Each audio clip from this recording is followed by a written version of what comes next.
On TV2 News, the university is kicking off their Mental Health Awareness Month. More on what services are being offered to students. It's the last day for Ohio voters to gain registration access as early access voting begins tomorrow. The death toll is rising in Gaza as the war continues. TV2 has the updates on the latest airstrikes and the Americans taken hostage. Despite members of the House of Representatives expressing their desire to send aid to Israel, the House still needs to elect a speaker. All this and more as TV2 starts right now.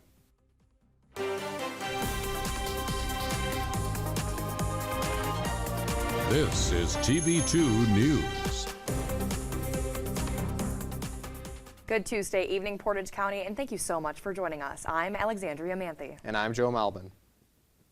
Tonight, we start with the university's kickoff of Mental Health Awareness Month. Tonight, with more on the university's upcoming events, is our reporter Dennis Farahani live from the Student Center. Hi, Dennis. Guys, I'm here at the KSU Ballroom, where the university held a special event on World Mental Health Day. This evening, the university had guest speaker Keir Gaines come talk about the importance of talking about mental health and breaking the stigma. I also talked to the Dean of Students, Dr. Drummer Farrell, who talked about the importance of mental health and how the university hopes to help break the stigma. The university has many different resources to help students and others on their mental health journey, including the Care Center. Make sure to take time today to recognize the importance of mental health. For more on the story, make sure to check out Kent Wired. Reporting live for TV2 News, I'm Dennis Farahani. Thanks, Dennis. National Coming Out Day is tomorrow, and the LGBTQ+ Center is unveiling this year's Flashes of Pride poster. Flashes of Pride is an annual poster created to showcase LGBTQ+ students and faculty on campus. For some students, this is part of their coming out process. The unveiling event will run from 3:30 to 5 p.m. in the LGBTQ+ Center. Students will get to hear from participants on the poster who will share what it means to them. Fall Fest is right around the corner. Flash Activities Board will be putting on the event on Wednesday, October 11th from 4:30 to 6:30 p.m. at the Centennial Green. There will be hot apple cider, donuts, a photo booth, live music, fall crafts, and carriage rides. Be sure to follow Fab KSU on Instagram for more information and tune in tomorrow for the full story. The free application for federal student aid, or FAFSA, has undergone some changes for this year. The biggest being that the number of students from one household in college will no longer be used. Dependent students with family members in college will most likely see reduced financial aid, making fewer students eligible. Family, farm, and business exemptions will also go away, meaning their income will be factored in, and parents providing the most financial support is supposed to be the parent now required to be included in the FAFSA.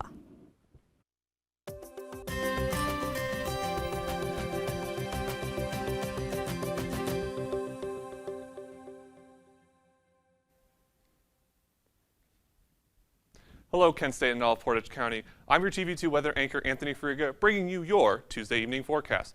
So currently in Kent right now, it is 54 degrees, feels like 52. You know, it's a bit cloudy right now, a bit dull, drab, if you will.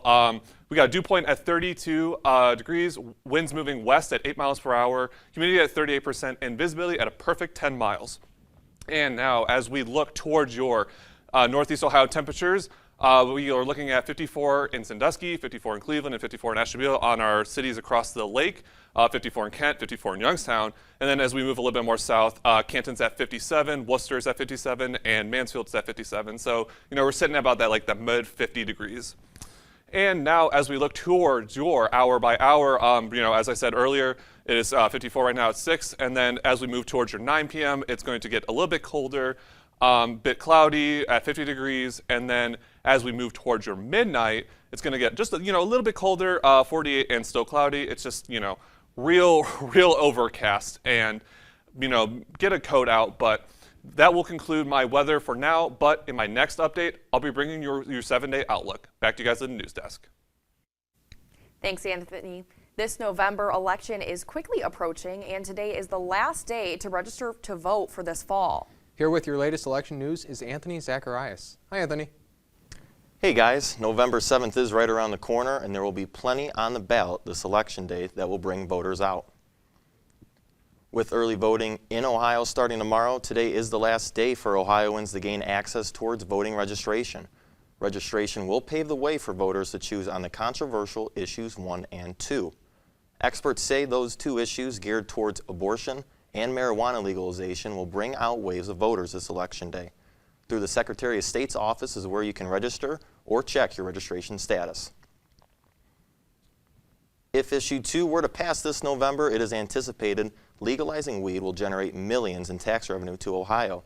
A recent study from The Ohio State University estimates the potential annual tax revenue would range up to $403 million by the 5th year of operation. If passed, a 10% tax at the point of sale for each transaction would be imposed. State lawmakers opposed to issue 2 believe marijuana is not the type of economic impact the state is looking for. A proposal on whether or not to ban drag queen performances in one rural Ohio town has been blocked by the Ohio Supreme Court. The unanimous decision came on Sunday that voters in Bellefontaine will not be voting on the proposed city ordinance this November. It was set to be on the ballot, but now will not appear due to the ballot initiative being submitted incorrectly to the Board of Elections, the court said. And recent studies show states using a universal vote-by-mail system receive higher voting rates. A universal vote-by-mail system includes sending a paper ballot to every registered voter in the respective state. Currently, 8 states have this system implemented, with Ohio not being one of them. Nevada is one of the 8 states with the system enforced, but the state's governor has been a critic looking to eliminate it. For updates on these stories and more, check out KentWire.com. Reporting live from the Franklin Hall studio, I'm Anthony Zacharyasz. As the Israel-Palestine conflict rages on, people in Paris and Sydney have shown their support while protesters have taken the streets. President Biden is asking Congress to take urgent action in aiding those under attack. His update on American security next. Tomorrow's news leaders. Today's top stories. From an award-winning student newsroom. This is TV2 News, truly Portage County. Welcome back. Over the weekend, Israel was thrust into war against Hamas. Our correspondent Brian Muetzel has the story and more international news. Brian.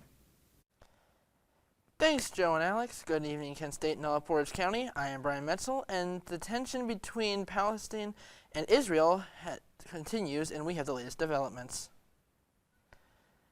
Around 150 hostages and at least 830 people dead in Gaza since Israel formally declared war on Hamas this past Saturday, and has since been attacking with airstrikes this past few days. Hundreds of rockets hit by the southern Israeli city of Ashkelon today. In a defiant move, Israel strengthens its military buildup along with border with Gaza, and most rockets were also intercepted by the Iron Dome.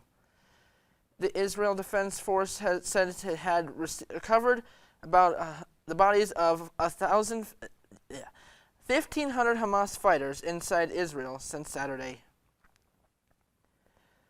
The world leaders have spoken out against the attacks between Israel and Hamas since attacks showed support for Israel. The White House sent a press release where the President Biden, in a connection with leaders from France, Germany, Italy, and the UK. They expressed their support to Israel, and the world leaders said that the country will support Israel in its efforts to defend itself. And its people that are not other in the country should also take advantage of the situation. While leaders show out to the support for Israel, protesters took to the streets to show their support for Palestine. In Paris, protesters gathered to express their support for Palestine's military operation against Israel, with missiles and drones after the official tower, and with a lighted up support for Israel. Also, the Sydney Opera House lit up in support for Israel, as people wearing Israeli flags and hundreds of pro-Palestinian demonstrators were chanting slogans like Free Palestine and marched through the streets. The world is showing their support for the safe and end to the return of Israelis that are being held hostage by Hamas. Reporting from the Franklin Hall studio, I am Brian Muetzel, TV2 News. Thanks, Brian. President Joe Biden gave his remarks on Hamas terrorist attacks on Tuesday, 3 days after Hamas fighters launched a surprise attack on Israel, prompting a possible war between the two sides. My administration has consulted closely with Congress throughout this crisis. And when Congress returns, we're going to ask them to take urgent action to fund the national security requirements of our critical partners. This is not about party or politics. This is about the security of our world, the security of the United States of America. In the 10-minute address, Biden talked about the attacks which left 1,000 Israeli and at least 14 Americans dead. He also mentioned Americans are among those taken hostage by Hamas fighters. He did not specify how many, but said that he has directed U.S. officials to offer their expertise in assisting Israel's efforts to free the hostages, and he expressed sympathy for the victims. The remarks come after a phone call between President Biden and the Israeli Prime Minister. As clashes escalate between Israelis and Palestinians in the Middle East, rallies are taking place here in the U.S. Hundreds took to the streets for peaceful demonstrations in Chicago on Sunday. People are without food, they're without water, they can't walk around and be who they want to be because shots are being fired just for simply living and existing. We don't want blood, we don't want to fight Israel forever. We just want our land back and just free Palestine. Another large protest took place in New York in which a fight broke out between opposing protesters. Police set up barricades on 42nd Street to keep each group on either side. Two men carrying Israeli flags crossed the barriers, causing the fight. One man ripped away an Israeli flag, throwing it to the ground where it was stomped on. Other demonstrations took place in Atlanta and Los Angeles. There was concern over misinformation this past weekend as thousands of users of the platform X, formerly known as Twitter, began spreading a false White House report claiming that the U.S. was sending billions of dollars of new aid to Israel in response to the latest Hamas attacks. Elon Musk and social media influencer Jackson Hinkle contributed to the chaos over the weekend. Hinkle responded to the report, and Musk recommended users to keep up with the Israel-Hamas conflict. Both have deleted their posts. Violence in Israel pushed up the price of oil on Monday. U.S. oil settled above $86 per barrel, a jump of 4.3% for the day. That's still off from recent highs, though. That's because oil prices fell significantly last week. The fear now is oil-producing nations like Saudi Arabia and Iran get drawn into the conflict.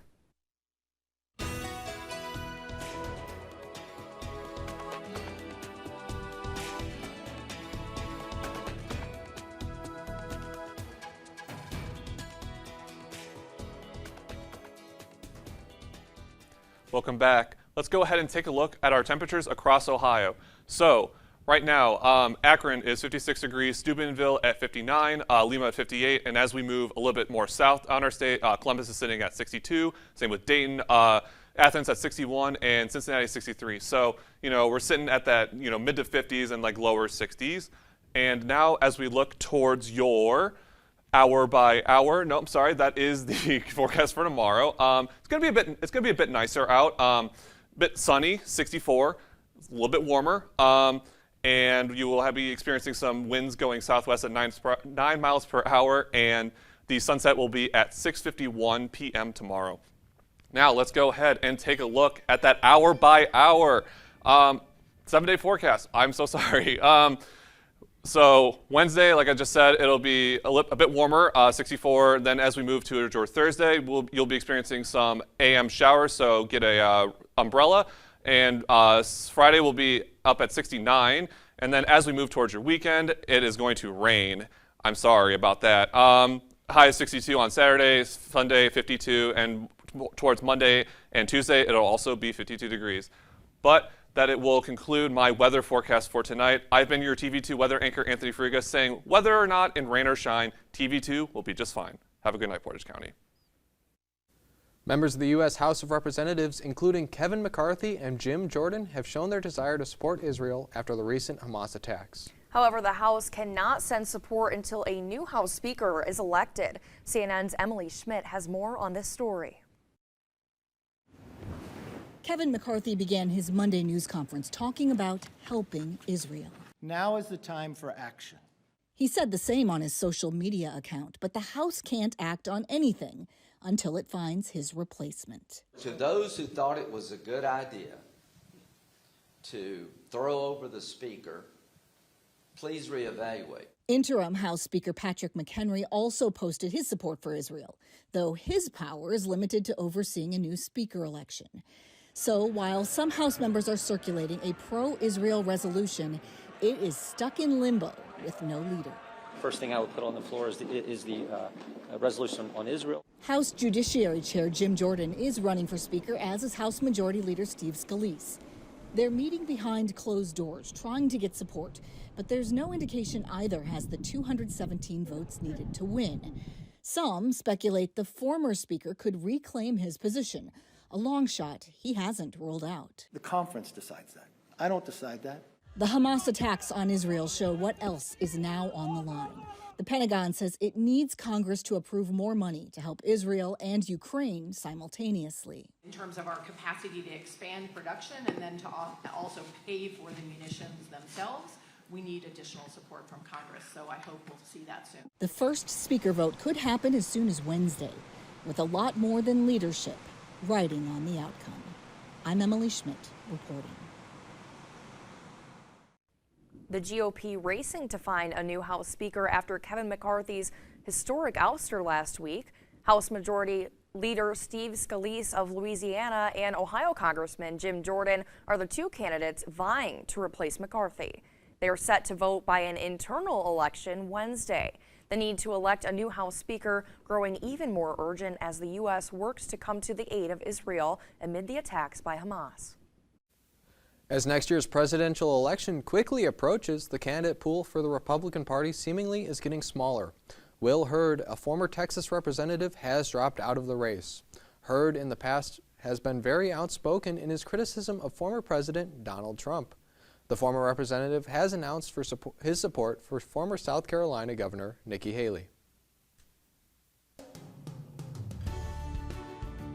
You could be watching some new events come 2028 in the Los Angeles Olympics. What new ideas were proposed to make the games? The Braves look to battle back in the MLB divisional. Did they tie the series or fall to 0-2?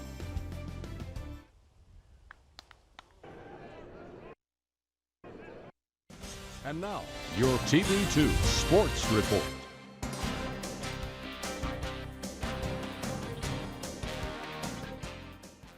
Welcome back. The Los Angeles 2028 Olympic and Paralympic Organizing Committee proposed some new sports for the upcoming games. This included flag football, softball, baseball, lacrosse, squash, and cricket. Out of the sports proposed, flag football and squash have never been Olympic sports. The International Olympic Committee Executive Board will review the proposed sports on October 16th. Wow. New sports. Yeah, very exciting. It didn't take me for baseball, softball, flag football to be part of the bunch. Yeah, I would have thought baseball's already in, but I guess not. Yes. Yeah. All right, well, we've got some excitement nationwide and in Kent. Anthony, what can you tell us? Yeah, guys, I'm also excited for those sports to be added. But for now, we're going to take a look at the MLB divisional playoffs as the Philadelphia Phillies seek to gain a 2-0 series lead over the Atlanta Braves. And we are going to get started off at Truist Park. Like I said, the Phillies lead 1-0, and they are still hot. Alec Boehm is going to hit it over the shortstop at his first plate appearance, and Trey Turner is going to round third and score. Phillies are up 1-0. Now, I'd like to make note, Zach Wheeler was dealing. 6.1 innings pitched, 10 total strikeouts, including striking out the side. Absolutely great performance for him. It's too bad what happens later. Also, another player I'd like to make note of, JT Realmuto had himself a game. He had 2 hits, including this 411-foot bomb. Now, the 7th inning, that's where it all goes wrong for the Phillies. Up 4-1, they give up a 2-run homer to Travis d'Arnaud. He's going to bring in 2. The lead is now 4-3 Phillies. And then right after, we're going to have another 2-run shot. This time, Austin Riley, who might be the MVP of this game for the Braves. Now the Braves are leading 5-4.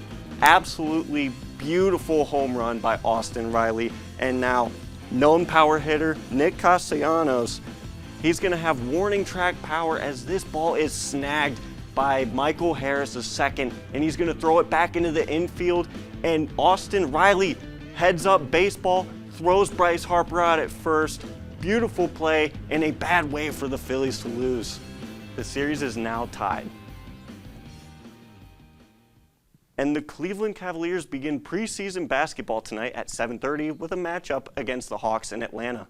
This is the first of 4 preseason games before their season opener on October 25th against the Brooklyn Nets. The Cavs are hopeful for another playoff berth this year, with most of the starting lineup returning this season, as well as the addition of small forward Max Strus. However, center Jarrett Allen is expected to miss a few weeks to start the season. And that's all I have for you guys today. For more sporting news, follow us on social media at TV2 KSU Sports. I've been Anthony Leonardi. Have a fantastic night, Portage County. If you're an Olivia Rodrigo fan and you didn't get tickets for the Guts tour, you might be able to get a taste of it from the comfort of your own home. If you're an American Express card holder, you may be able to get a sneak peek at Olivia Rodrigo's world tour. Well, from the comfort of your own home, that is. Amex made a surprise announcement Sunday that Rodrigo will perform a concert exclusively for cardholders on October 9th at the Ace Hotel in Los Angeles. The 1,600-seat theater sold out quickly, but fans who didn't get tickets will be able to stream the concert online. Per Amex, fans can stream Rodrigo's performance from tonight at 8 p.m. until Thursday. And in more entertainment news, Swifties, get your friendship bracelets ready because the Eras Tour movie is almost here. After coming off the most successful summer of her career, Swift is making her way into theaters this Friday, October 13th. It's predicted to be the highest grossing concert film in history. It's already sold $100 million in advanced global tickets. And I didn't have an advance ticket, but I'm hoping to still see it this weekend. Yeah. Anybody Taylor Swift fans? I don't think No? so. I'd rather see Olivia Rodrigo, yeah. You like Olivia Rodrigo? Over Taylor Swift, yes. Oh, I think I'm just sick of seeing Taylor Swift. She's everywhere. Yeah. Everywhere Because she's I look. successful. She is, but you know, People it's a love little her. much sometimes. Well, you know, a difference of opinions is fine. What about Olivia Rodrigo? You know what? I don't see her as much anymore, so maybe that'll be a good change. Yeah? Have you heard any of the new songs on the radio? I have not. No? Have you? I've heard them on the radio. I gave them a listen when it first came out. What about you, Joe? Yeah, I haven't really listened to, I'm not a big pop music guy. Oh, so, really? yeah, Okay. I'm indifferent towards, Taylor Indifferent, Swift, Olivia indifferent. Rodrigo, yeah. Okay. Anthony Furiga, what about you? Well, I feel like as a DMP major, I should probably go see the Taylor Swift movie. Yeah. I mean, I'm fine with Taylor Swift songs. I'm not a Swiftie per se, but like her music's fine. Yeah. I think the production quality is always huge too. I actually saw it, the real concert, so we'll see. Maybe I'll need to see the movie too. But that is all we have for you today. Thank you for joining us. For updates on all these stories and more, visit our website at kentwired.com. And follow us on all social media at KentWired. I'm Anthony Zacharyasz. I'm Anthony Leonardi. I'm Anthony Furiga. I'm Joe Malbin. And I'm Alexandria Manthey. Have a great night, Portage County.